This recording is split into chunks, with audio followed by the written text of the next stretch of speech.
You're listening to the Productive Muslim Podcast, Season 2, Episode 24.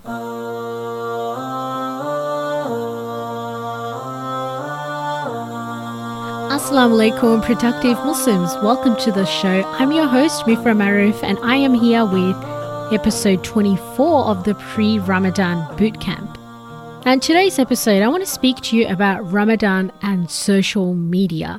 Now, this is an important thing because social media, when used the wrong way, can cause a lot of time to be wasted. And so by thinking about how we're planning to use social media, we can better be able to use our time effectively. There's a really good article on this called How to Fast from Social Media During Ramadan. And this was written by Umar Usman from Fiqh of Social Media. So you can check it out in the show notes. I will link it over at productivemuslimpodcast.com/S2E24.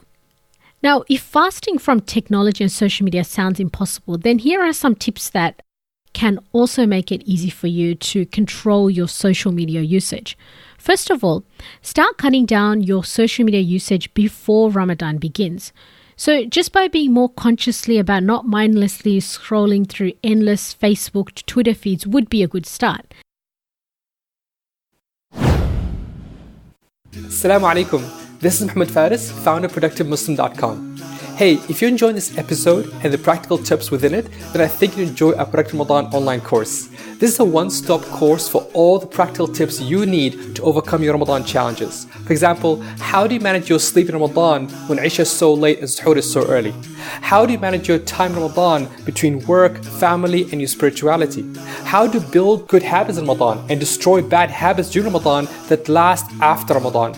How to manage your work and your work colleagues, and so on and so forth. Check out this practical online course on productivemuslimacademy.com. That is productivemuslimacademy.com. Thanks.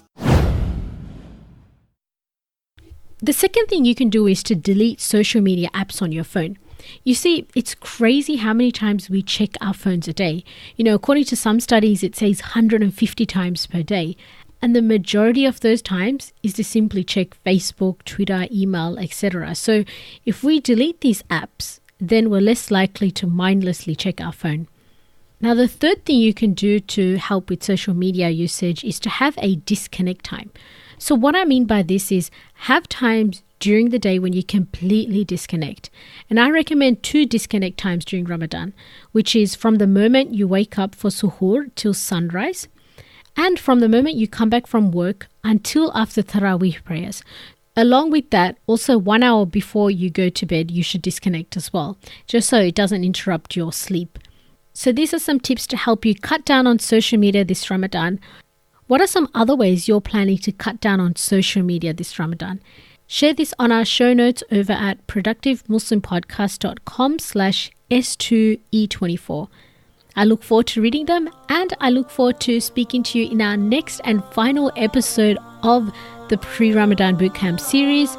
So until then, all the best with your Ramadan preparation.